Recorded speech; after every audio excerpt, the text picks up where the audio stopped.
welcome to the Starting Over Podcast. I'm your host, Edward Shelton, aka Dark Logos, and this is the show where we look at the strategies, tactics, and mechanics behind the game of heroclix.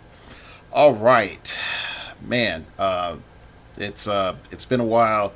I am moving very, very soon, so everything has been in flux and transition. Had my super mega going away party at my local clicks group. It was me versus the entire venue. It was completely awesome. I think in the future, what I would do to make it a little bit simpler for me is allow my opponents to all do their move, and then I just do a total sum of moves. I think that would be a lot easier, so I could keep track of things a little bit better. But other than that, it was really, really, really fun. They got me a cake and some pizza, and had on the cake was a little phoenix on top of it. So good times. Today's show is pretty much briefly talking about the state of the game and looking forward. And I'm going to be honest with you, and we're going to have some Malcolm Rush questions, but I'm going to be honest with you. Going into Worlds, I think we're in for a predicament, and so let's just talk about it. All right. So if we're looking at the events recently, what are we seeing? A lot of cosmic, just cosmic. There's various different types of cosmic teams, but we're just seeing lots of cosmic, which means that functionally we're seeing a lot of the same exoskeletons. We're seeing Unseen. We're seeing Kobik, Trader, Flora Groots. You're going to see something along that line on whatever cosmic team that you're dealing with. And because that's the current state of the game, it makes team design a little bit more frustrating. Now, I know some folks will say, but Dark Logos, Vulture is still there. Dark Logos, X-Men's going to be on the come up. And I would make the argument, unfortunately, for Worlds, and this is where my cutoff point is, X-Men will not be on the come up, because everything I feel that X-Men needs is going to be after Worlds. So it's going to be in the X-Men animated series set, not the current X-Men Regenesis set. And we've already gone over the Regenesis set, and I do have a correction. I said that the Storm was 40 points on low dial, when actually she's 50 points on her low dial, so I apologize on that. And the main reason I apologize on that is, again, previews on the Realms thread can be wrong. And so it can be corrected later by whoever, but the preview thread can be wrong. So give me a little bit of grace on that.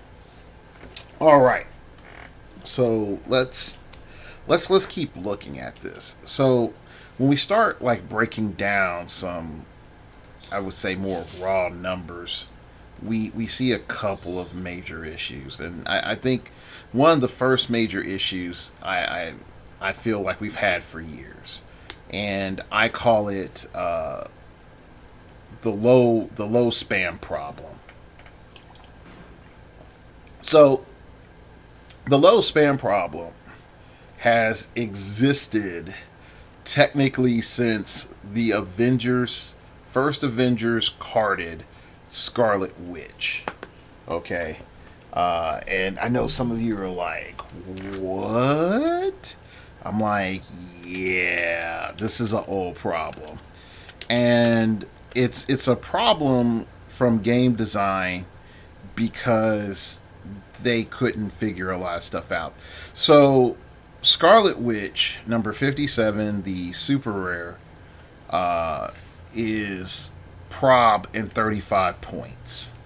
And at the time, for being a flyer plus a prob, and like you're still dealing with old prob, so you're dealing with 10 range prob, pushing to barrier and the Thomas Cassidy and his witches team, made by super duper team designer Scott Crampton.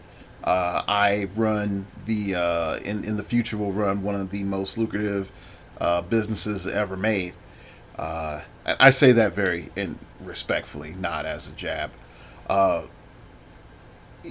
when this came out, and you had a theme team, I think of like what 3 or 4 of these suckers, and Thomas Cassidy. So you like, I think it was like 250 something points or whatever. And yeah, you just bunker down, and you were able to manipulate the low point cost. You were able to manipulate the low point cost of the Scarlet Witches to just constantly, just alternate barrier and then use structural integrity field, so that you couldn't be attacked and you were guaranteed to win. Now, here's the issue. Why was this a major thing at the time? During that phase of the game, almost 10 years ago. Almost, good gosh. Makes me feel certain ways. Almost 10 years ago, the main purpose of that type of design was to get mapped for theme, and you didn't need a super high theme. Okay, like +3, +4 at one point in time was competitive, and I think that mystical team was like +5. I think it was like +5, or yeah, I don't think it was +6. So at the time, you were pretty much almost guaranteed to get map and go first. So normal odds, withstanding. And Scott was able to win a major tournament with that team. So again, things change, and you fast forward a bit, and you encounter the next infractor of these low point spam, and that is the researcher from Web of Spider-Man. Now, this guy, and I've talked about him multiple times over the years. This guy is by far one of the worst things in heroclix game design ever. Right up there with Chaos War, Scarlet Witch, which lo and behold, there are other characters that are more efficient than her now, like Raven at 50 points. Yeah, like who would have thought that something out of Rebirth could have been more broken than something that was classically viewed as like one of the most OP figures of all time. But when we look at this, just go ahead and look up Researcher on Realms. He has a 7 attack, 1 damage, 14 defense, 3 clicks. This is complete min-maxing of a dial. This guy he's like, I'm trying to learn the stems, homie. Let me live. I'm just here putting in the calculations for the explosives. That's all I'm doing. So he has a special power. It says minion, which I don't even know what the implication is of why they set that prerequisite in the power, but whatever. Not an idea, man. All right, whatever. That doesn't make sense because you're a researcher. When a friendly character with a scientist keyword and a higher point value is within 8 squares, researcher can use enhancement, but only to affect characters with a scientist keyword. All right.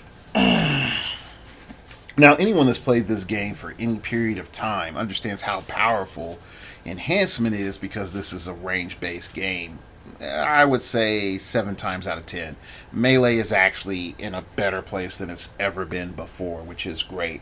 Unfortunately, whenever Melee is in too good of a place, everyone complains, because then they're like, range doesn't matter anymore, because, again, people are just used to range, and they don't like the congestion tactically when it comes to the game. You have a whole bunch of melee pieces just throwing fists at each other. All right. So why was this guy a big deal? Well, first off, I can pack three of them for 45 points and add in any major attacker in a +4 theme team, which puts me at a statistical advantage over a lot of teams at that time. And you were dealing with Professor X, which was I shoot through people who share a keyword with me, insert generic scientist that goes kamikaze as Professor X, extends through his mind and blasts somebody for a stupid amount of damage. That, in and of itself, caused a lot of people to say for that period of the game they were just ready for Researcher and Professor X and a bunch of other things to retire.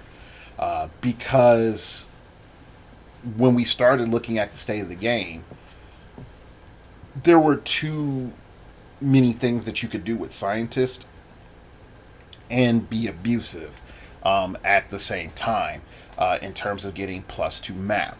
Now, the funny thing is that we never saw the Researcher be used on a World Championship based team, but on the local level, it was just ridiculous. But when this figure came out, I pretty much came to the fundamental conclusion that any character that is below 25 points cannot have a keyword. Any figure below 25 points cannot have a keyword. And the reason is you get the spam problem. You get the spam problem. And this is when we go back and we're looking at currently, why is Cosmic able to get away with winning map a lot of times? Also being able to have these massive amounts of force on their sideline. I mean, sorry, not on their sideline, on their field. And it's primarily because majority of, what composites their team is fodder. It's sub 25 point game mechanics. Now, no. I'm willing to say in an addendum that, hey, if a character is below 25 points, that it counts for, it has keywords, but maybe just say, like, look, it doesn't count for theme. And I think that reins in a lot of stuff. It reins in a lot of stuff. It makes, in my opinion, a lot of Cosmic teams a lot more risky. They're still functionally, and hear me out when I say this, they are still functionally sound. But now you have to make actual, legit decisions that if you're going to go for map and you're going to try to get a +4 to map, then that means that you want to have an additional +4 to map and your total is like +6 or +7. That means that your spam pieces need to actually do something legitimate, but you're putting even more burden on your more expensive pieces, and even then it limits on the type of expensive pieces that you can use on top of equipment and IDs and everything else. Yes.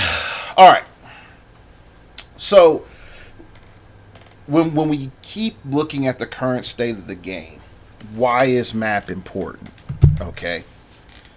And map is important for two distinct reasons.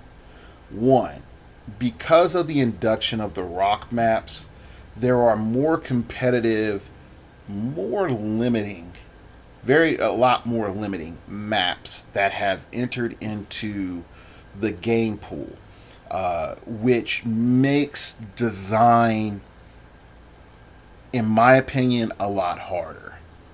Okay? And hear me out when I say it makes design a lot harder. If I know, and I'm not, and I don't know if WizKids looks at maps or not. I'm betting that they don't, but I'm trying to give them benefit of the doubt just right now. I'm just trying to. Let's just say WizKids knows in general the types of maps that they're looking for.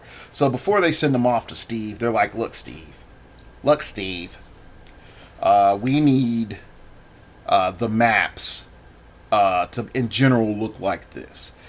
For the next few sets, we're going to have this mechanic, this mechanic, this mechanic, this other mechanic, this mechanic. And so when you're going to have those sorts of things in play, you can make specialized characters that are that handle those maps or certain maps a little bit better, or you have characters that are just designed for maps. And so that makes your overall encounter a lot more positive.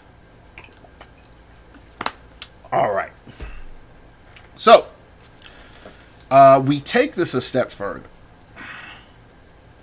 We take this a full-on step further. And we start to ask ourselves this. If I'm designing characters for this certain authorized pool of maps, what happens when an additional types of designs that may make those characters that should be our premier characters or focus figures, it completely negates those characters, or maps that are supposed to limit or hinder certain more stronger mechanics are completely negated by the opportunity of these additional maps. So those are realistically some things that you have to be mindful of if you're looking at like your total scope and the total field of your game. But I don't know if WizKids is doing that or not, so I can't make a statement one way or the other. But I'm just trying to give benefit of the doubt for right now, because again, Kenny, hey buddy, I'm neutral-ish. I'm trying. Maybe in a couple of years, y'all could probably send me a case of product. Maybe 5 years. Maybe during that period of time, I won't be on the hate list. Just saying. Dark Logo sell out 2025. All right, so going on. So with Cosmic being so dominant, WizKids really didn't do themselves too many other favors in Black Panther and Illuminati. And the reason why they didn't do themselves too many favors is they made this an Avengers in a Cosmic set with some Wakandans. That's pretty much what this set is. It's Avengers, Wakandans, and Cosmic, which I really do think they could have gone a little bit heavier on Wakanda. There's some cool guys in that they didn't touch on. So there is a guy, I forgot his name. He's like pretty much like the Oracle Intel person type character, and he's in like this ball in space, and he was functionally I hate to say it like this, he was functionally like the Oracle / like Q for Shuri Black Panther during her run, which sucks so bad. Oh, I hate her. Oh gosh. Movie Shuri, thumbs up. Comic Shuri, thumbs down. Comic Shuri is a pain in the buttocks. It's a whiny little brat. Don't like her. It's not because she's a female character. It's not because she's a female Black Panther, even though they sort of did pull that out their butt. But just read the run. She's a murder hobo. She's a literal murder hobo. Like when Wolverine tells you to calm the hell down. Like, it's like, I need to be Black Panther. Anyway, so if we look at Avengers, Black Panther, and the Illuminati, we don't have any expansion of any other like really core keywords. We really don't have any expansion of any other like alternatives. Like Wakanda cannot fight anybody. Like, I've tried. Hell, even with like 600 points invested in Wakandans, they are not designed to fight. Like they're not a cohesive team. Like I'll say this: looking at the Fast Forces, looking at the new Storm, looking at Cosmic Panther, like the whole picture together.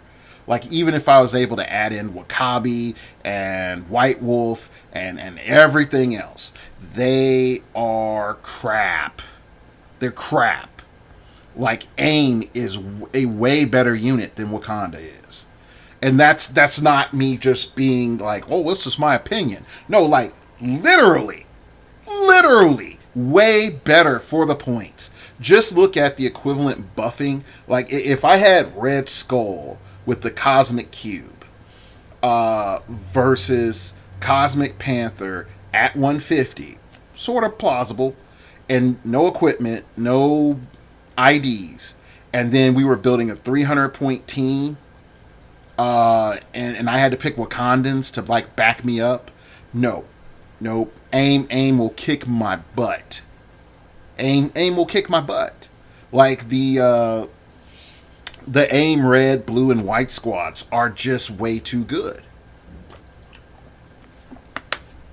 They have almost everything, and Wakanda doesn't. Wakanda doesn't have anything. So why am I sort of ranting like this? We don't have any new valid options. That's why Cosmic is so strong. Even if I say like let's look at Rebirth, because Rebirth was DC's time to sort of get a candle in the wind, I guess, and make people sort of wish that something was possible because of the Shazam movie.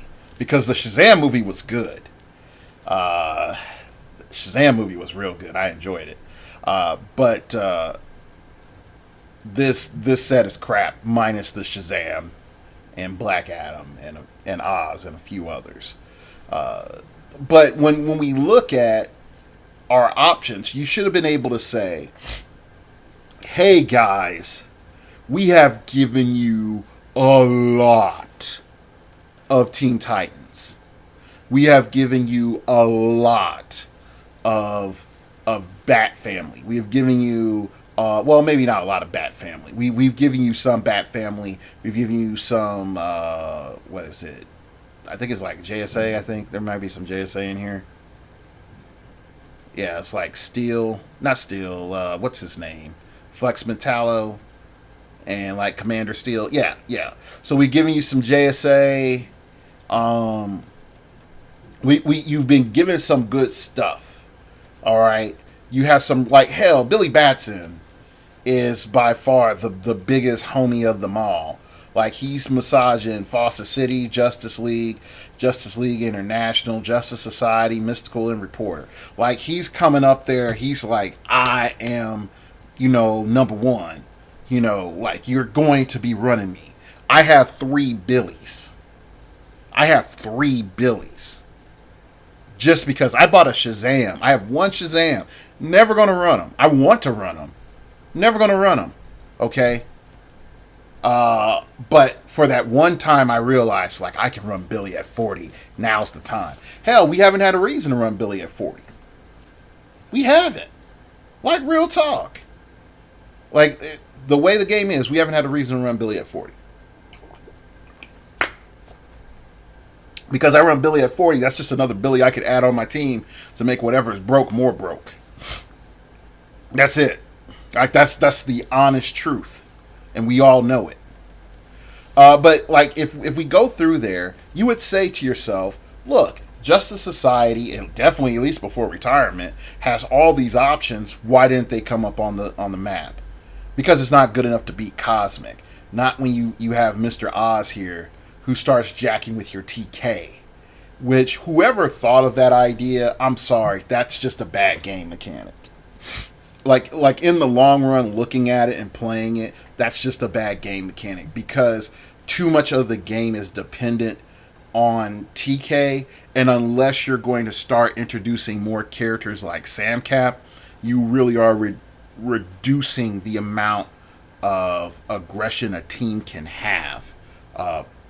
Like early game and even mid game. So I just don't like it. But yeah, like you have a crap ton of Teen Titans. So yeah, like just find a Teen Titan. Oh, here we go, Beast Boy. Click Teen Titans.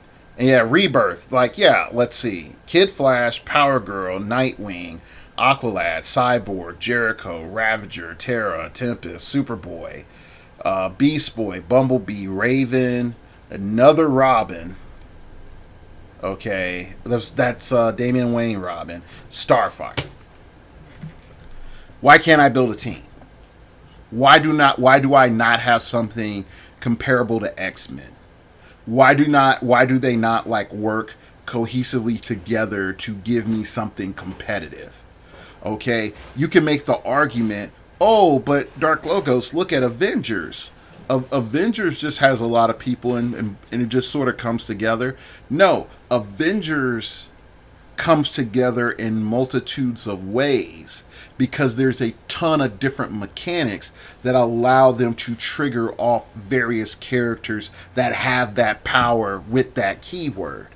So even if you wanted to say, look, what about Hawkeye? I'm like, hey, yeah, look, Hawkeye, you have a lot of cheap supporty perplexity powers, and you have things that can improve his shooting, make him do more damage, and increase the type of targets he can draw lines of fire to.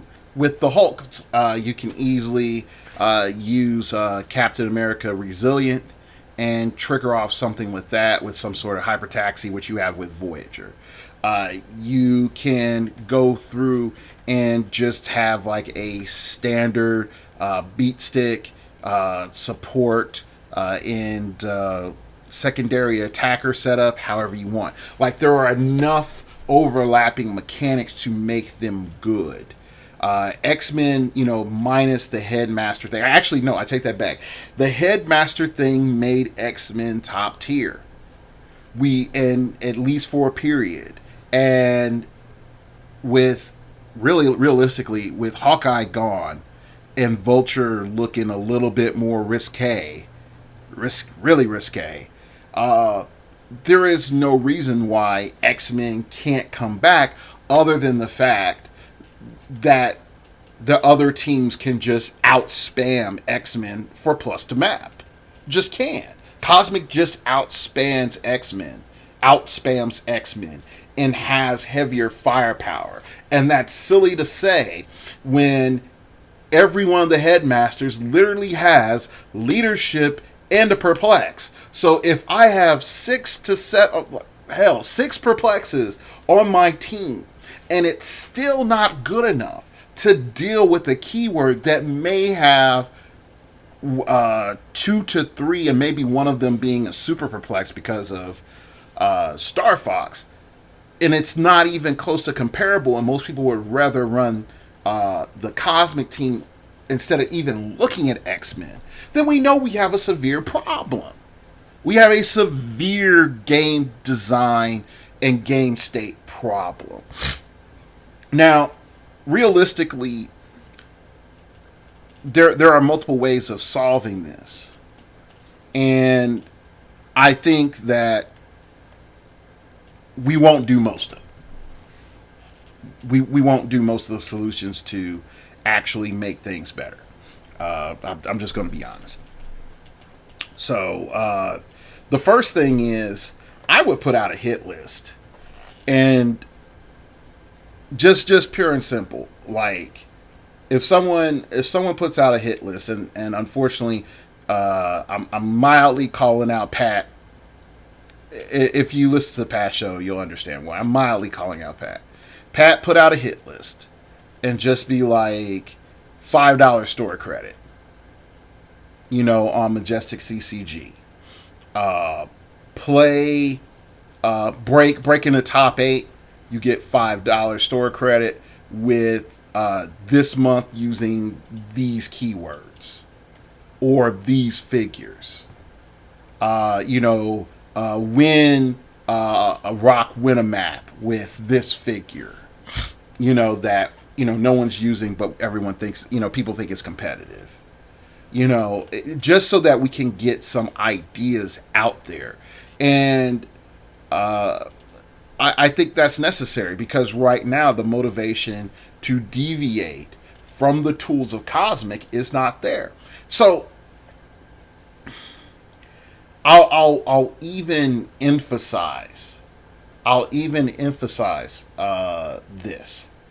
If someone had a time machine and was able to go back a year and a half and say Abdul was right, Unseen is top tier, as a top tier meta figure, you would be able to Three Stooges slap a ton of commentators. Okay, you would just be able to do it. But with everything that's come out, it's done nothing but make Unseen better. Okay, you can realistically, and I know I sort of backtracked just way back. It's a random thought that came in my head again. Rabbit trail myself. There we go. Get back on track, Edward. All right. The other solutions that we can actually, do, but we won't do, is just player ban. We can player soft ban, and I know there's a lot of folks say I don't like that, and that's the main reason why I feel it won't work. It's just too many people feel like that restricts them, and then with the current cost of the game, I hate to say it, it's almost turning into Warhammer. You pick your faction and you just buy your faction, and that's the most economic way of doing it. It's like I pick Shredders. I pick Avengers. I pick Wakanda. I pick Teen Titans. I pick Justice League. Whatever your faction is, or your side faction, you just pick those and you wait for that stuff to drop. Because the upcoming price hikes, nah, dog, it's not going to be as lovely as we want it to be. So the price issue, the price of entry is going to be another thing. Another element I think that we need to just start establishing is like, look, what are the mechanisms that are making these teams top? Like, why? And I know easily say, like, Dark Logos, that's your job. And I'm like, yeah, that is my job. But going through and saying, like, look, these are the mechanics that are making these teams top tier teams. Is there any way to, ghetto innovation the same type of mechanics onto other teams? So, like, let's take, for example, right now, if I go into the unit section, and I go and I select modern, and I say less than 20 points. How many, actually, I want to put in the range of, because you can get a lot of stuff. So let's just say in the range of 5 to 20 points. All right. So search. All right. So I can say I can spam with the following figures really bad. Animal with tribbles, because they're 5 points. So if you find some really good combination with tribbles, you can make something busted there. All right. And this is me just looking this up initially. So don't be thinking like I had some ulterior motive, going through this. Because I don't. I didn't plan this out. All right. And the worst part is when I select 5 points to 20 points, stuff that is 0 points is showing up on realms. So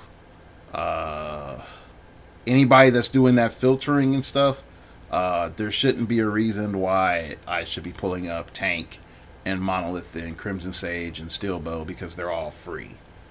They're not 5 points. They're all 0 point characters.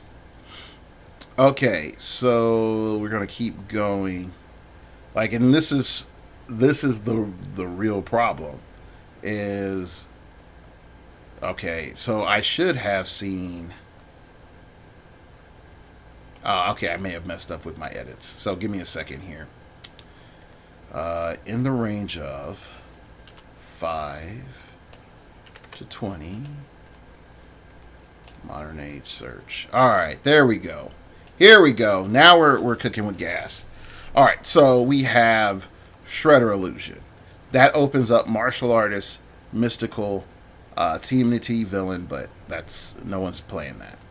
Okay, we have foot soldiers, which opens up soldiers.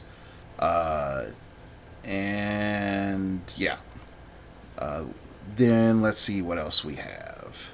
We have Nurse Chapel for scientists, triples for animals, zombie for monsters. Okay, so again, we can get some cool spam stuff off of that. Let's keep going through here. I know that I should be seeing, yeah, aim red squad. So for soldier, that is another keyword that opens up aim, hydra, those things. All right, let's keep going through here. There's a lot of bearer of this and blah blah that. Volturion, MAGA, Masters of Evil, Sinister Syndicate, Hydra, Earth-X, and Hydra. And let's keep going. There is Gunslinger, Battle World of the Valley. So we have Pass, so that's 20 points for some spam there. Giant Girls, mainly for celebrity, because celebrity is still a decent keyword. We forget that. All right. We already used Groot, so there's no reason to talk about Groot. There's ex-trainee and ex-student. You can spam with those at 15 points. If you're looking for just pure spam, Stone Men of Saturn for Brute. Eric Masterson is on Avengers, so he doesn't have any other keywords. And so we're going to go down into DC now. So we have Billy Batson. We already talked about him. And Robin. Yeah, Robin the Atom. Okay, the Atom, trouble alert. Super Friends, the Atom. He's helping you on Politician and Scientist. For 20 points. I just think a lot of people won't like him because he is tiny and battle fury. So that ought to, hurt just a little bit about him getting into position. Then let's keep going. We got Harley Quinn. Oh, nope, no generic keywords, but it's Gotham City Underworld. Big Tony is Gotham City Underworld. Hive Trooper, here we go. He's soldier in armor, gives us 15 points. Energy, explosion, toughness, and power. Mercenary, soldier keyword, and yeah, Kite Man's not helping anybody. All right, so where does that put us? Like realistically, where does that put us? Oh, sorry, Cosmic and Robot has Skyscraper Wonder Woman. So realistically,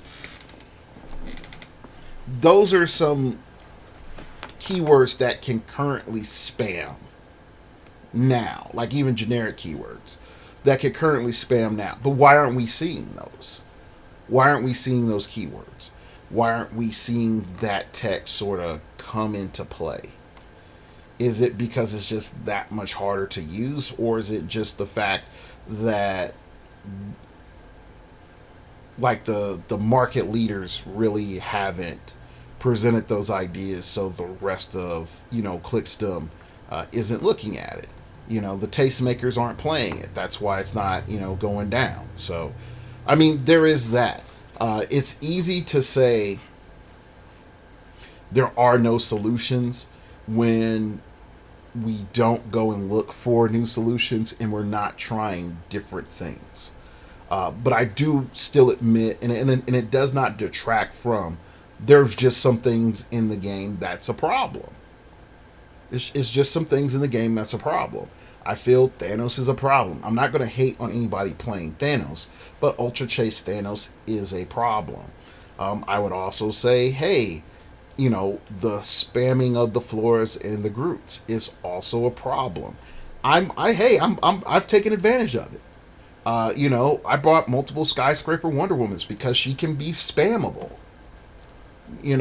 Like I can't underestimate the power of spam. So, is the game state going to change soon?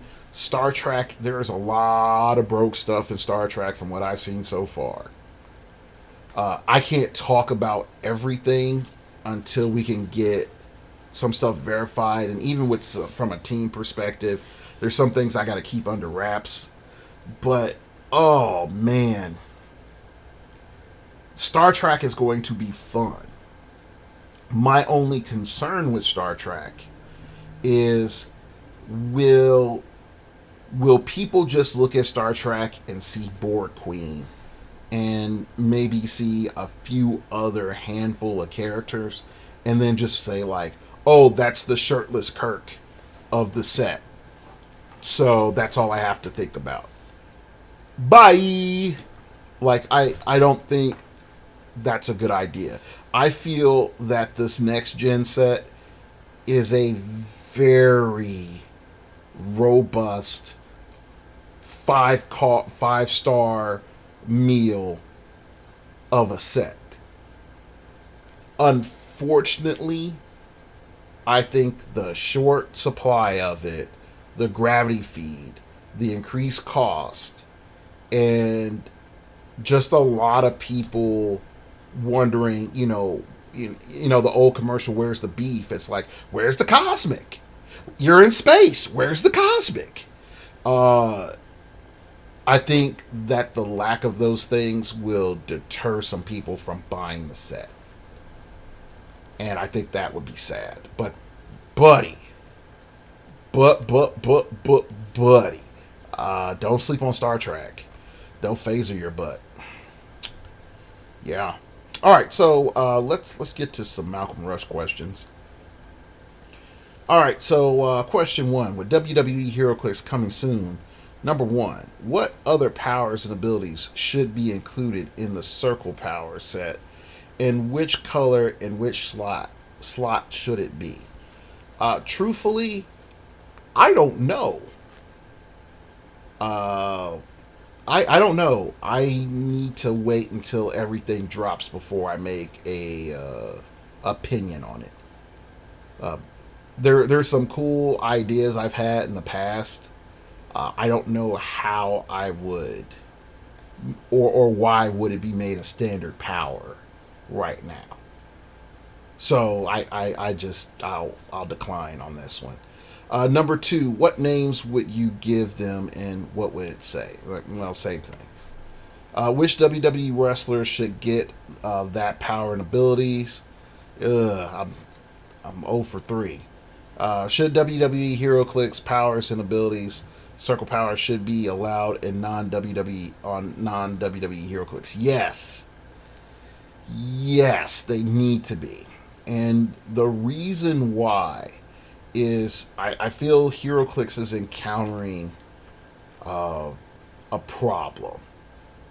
And the problem is most of the core mechanics are getting stale from long-term players and even from game design, because you have the same palette of colors that you're painting with all the dang time, to the point where special powers are becoming standard and excuse me, special powers and traits are becoming standard and almost mandatory for game design and the players to continue interest in this game.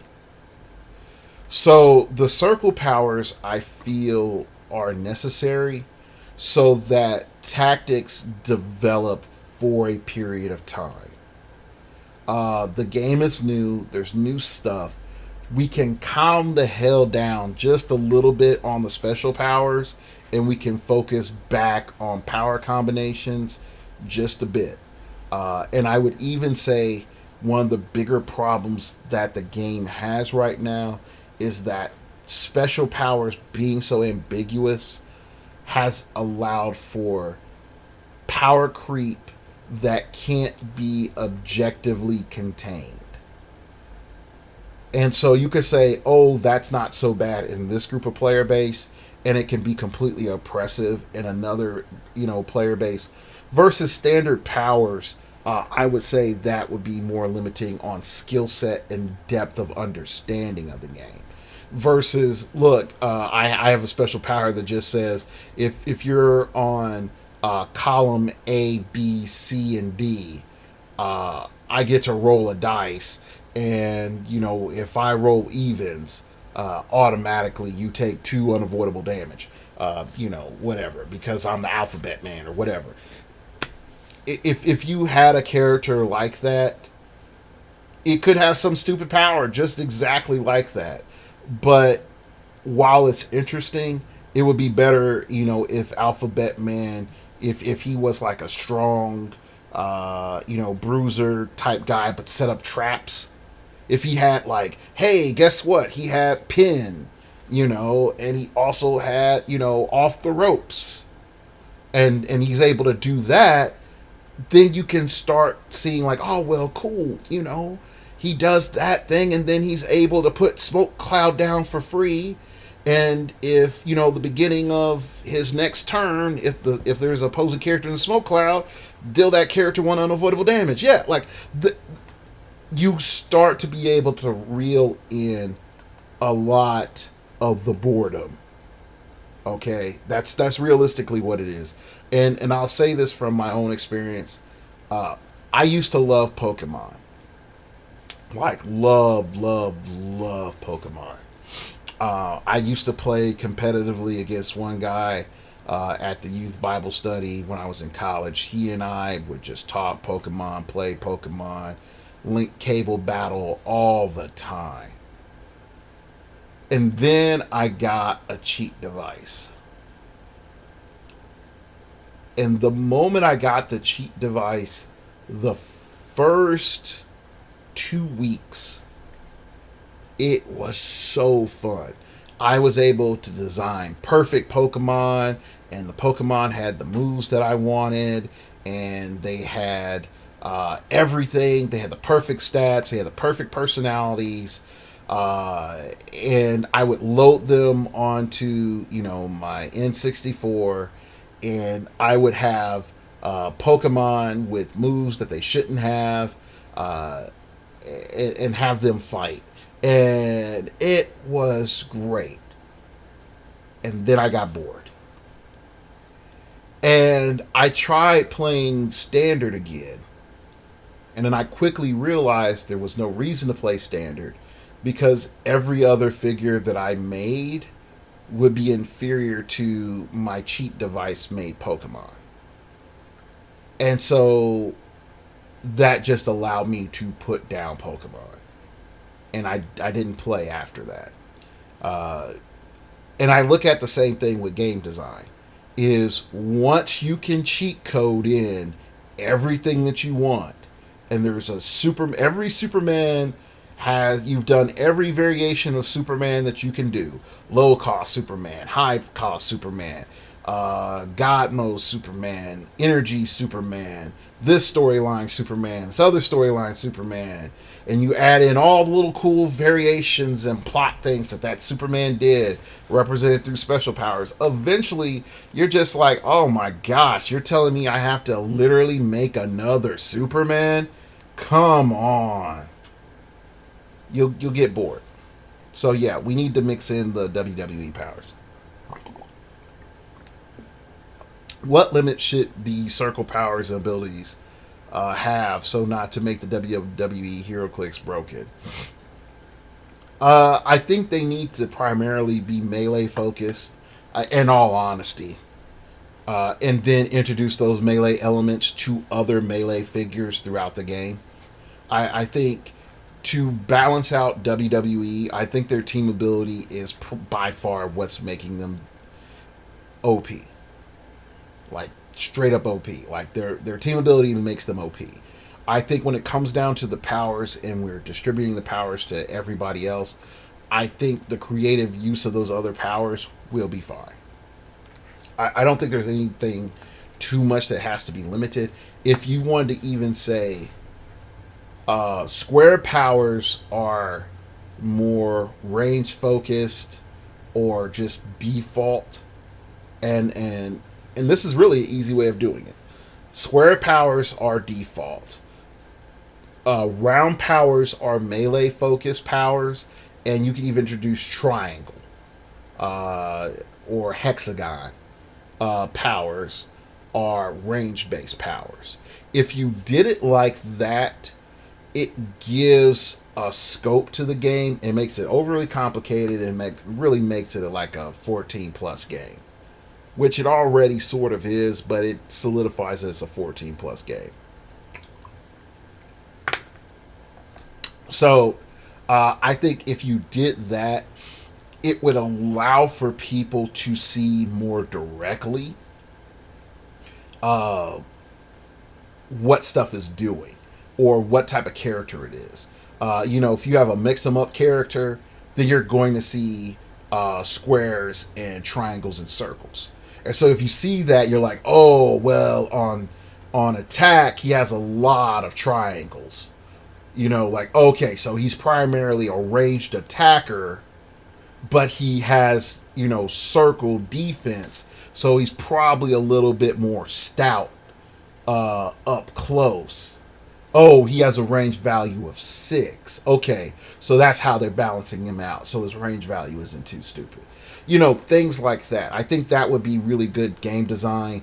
Things for them to test out, would give them a good 5 to 6 years of having fun with making characters and even remaking some old characters and balancing them out. It gives several years of the player base to sort of come back and say, like, oh yeah, like I can't wait until I get triangle powered Professor X with square mind control, global barrage, triangle power, and give him mastermind defense, and then ingenious square power, which allows him to automatically move like one square whenever opposing characters after opposing character makes a move action, or after opposing character moves, not placed. Boom! Like all of a sudden, that sounds like one of the funnest Professor X's that I could ever think of.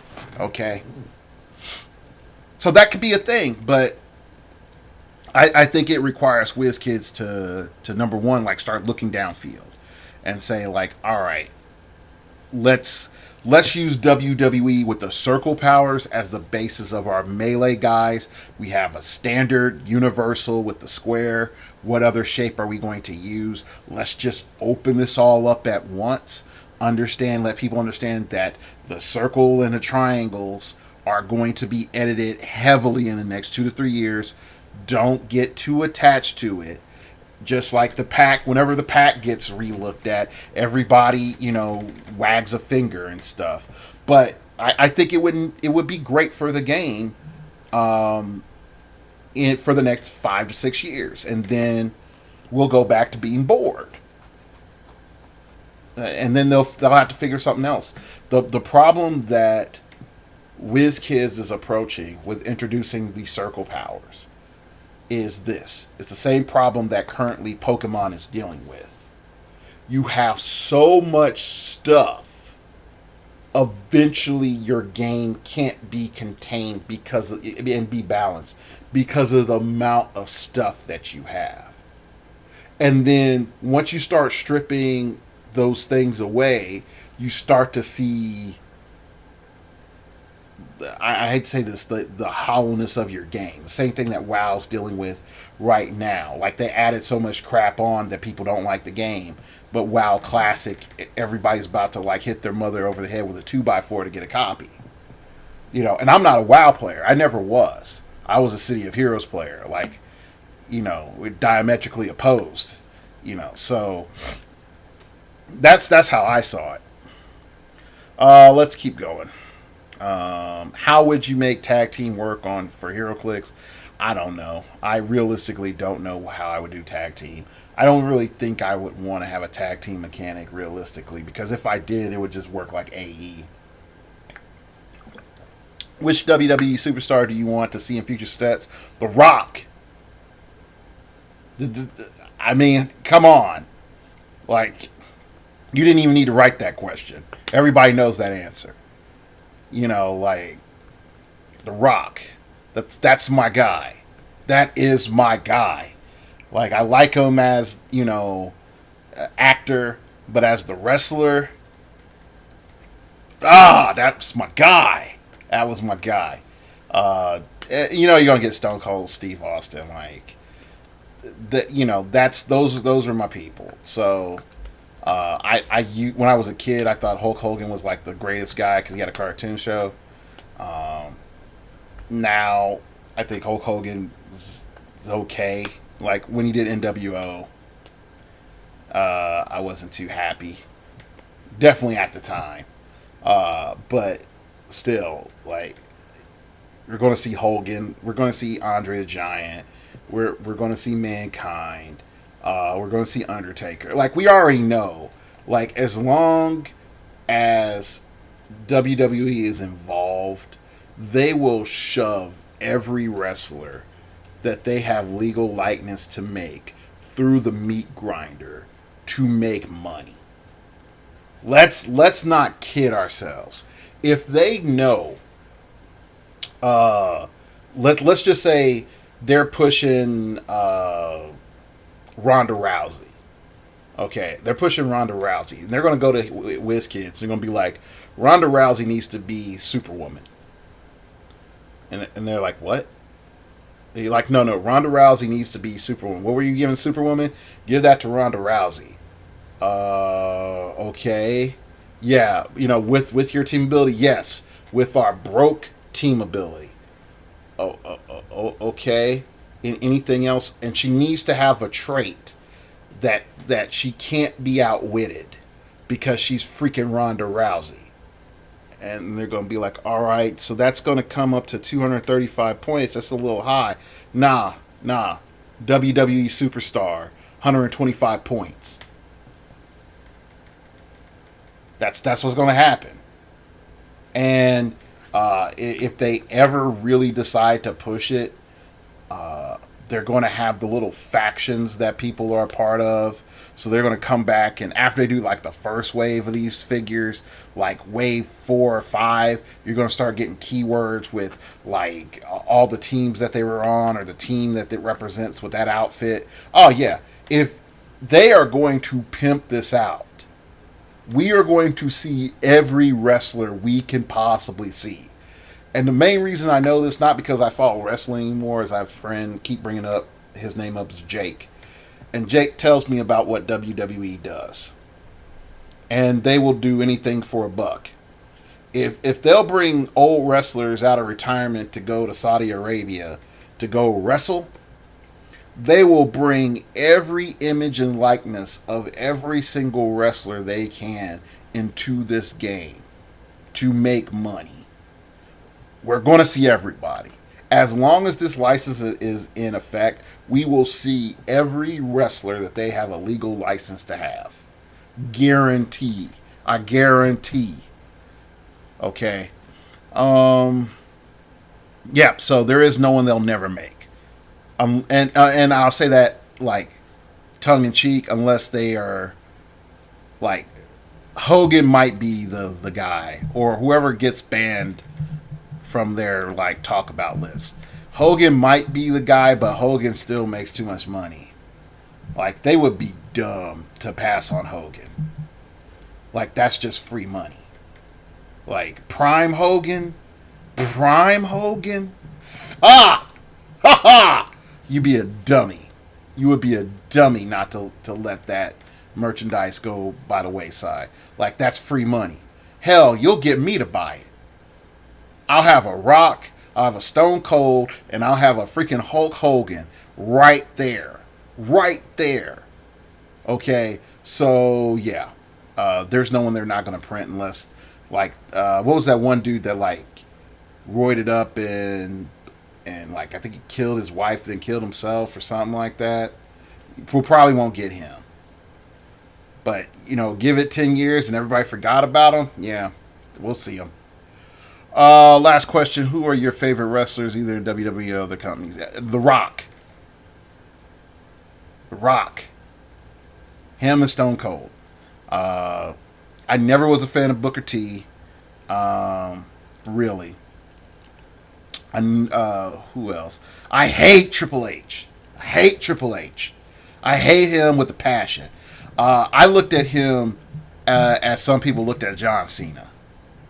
Like, there was no reason Triple H should have been getting as many titles and have as many titles as he had, just because he's banging Stephanie McMahon.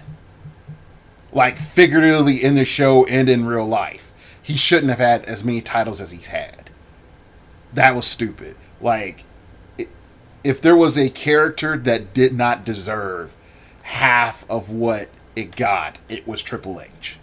And I know this is right up there. It's like politics, religion, sports, wrestling. I understand what I'm saying right now. I've probably got I lost subscribers. Okay, I've lost listeners. Okay, but no, I hate Triple H. He should. Oh gosh, there's so many people he should not have beat. There are so many people he should not have beat. Okay, it just pisses me off. All right.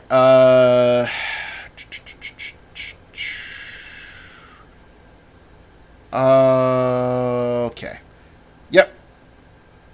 I think that's these are the questions I'll end with. He has some more questions he sent me, but this will be it. He also sent me some questions about making a team with using the letters of my name.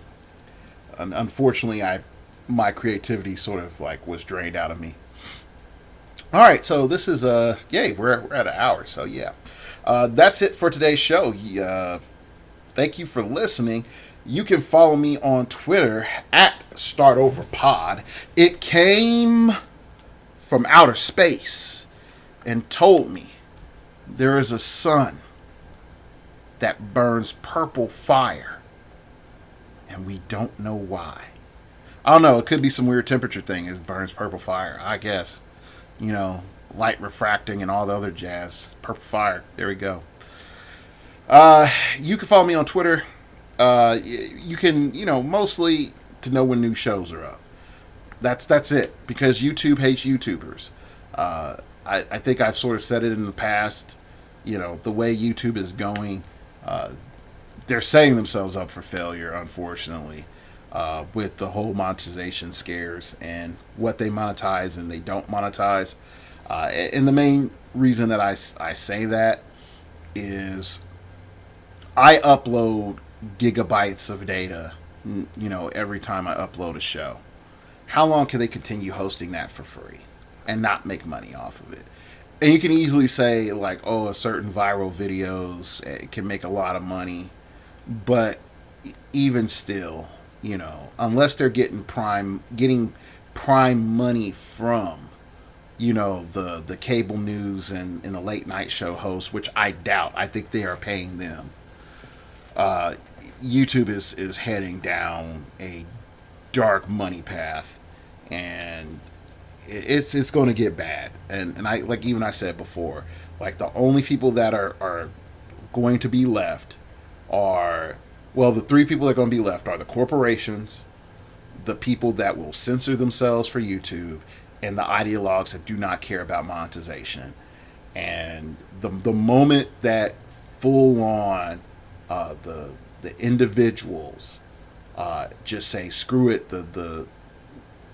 I hate to say it like this, when the plebeians, when the proletariat rise up and start just dumping worthless data onto YouTube servers, maybe they'll force change.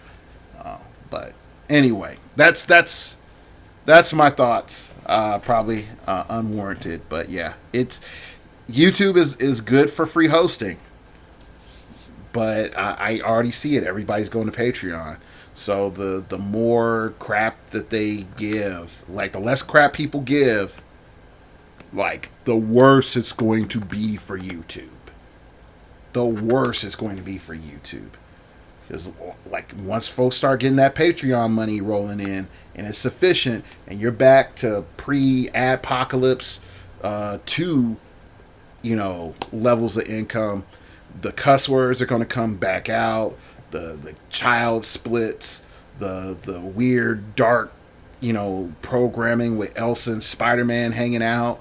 Like, all those dark things that people are willing to pay for, they're going to come out. And YouTube we'll be like, oh, we'll age gate it. It won't matter. The people that want to find it will find it, and they're still going to be on your platform. So, anyway, you can email me at startingoverpodcast@gmail.com. That's startingoverpodcast@gmail.com if you wish to opine. Keep it piffy, keep it interesting, keep it awesome, baby. What do you think of Star Trek so far? I think it's great. Do you think it's crap? Do you think it's okay? Or do you just think that we will be assimilated? Whatever it is, let me know. And I'd like to hear your thoughts. You can donate to the show by going over to startingoverpodcast.blogspot.com. That's startingoverpodcast.blogspot.com. And you can find a place to donate. Everything goes to making the show better. I'll be honest, I ain't too proud to beg y'all. Hey, if you hook a brother up, definitely right now, I'm in transition. Need to get my internet turned on at my place, in my new apartment. So I'm a little short. I gotta get all this moving stuff together and paying for moving. So if you want some shows, pretty much in the next 2 to 3 weeks, I would love some donations so I could get my internet turned on in my apartment. I got my electricity and I got my gas. I got enough money for that and my rent-ish. So in food, but the internet, I may have to wait on that one. So if you want to donate to the brother, I would appreciate it. But yeah, that's it. Thank you all for listening. It's hot outside. It's hot in here. So stay cool out there. Don't go die catching Pokemons or anything else. So like always, we all have to start over.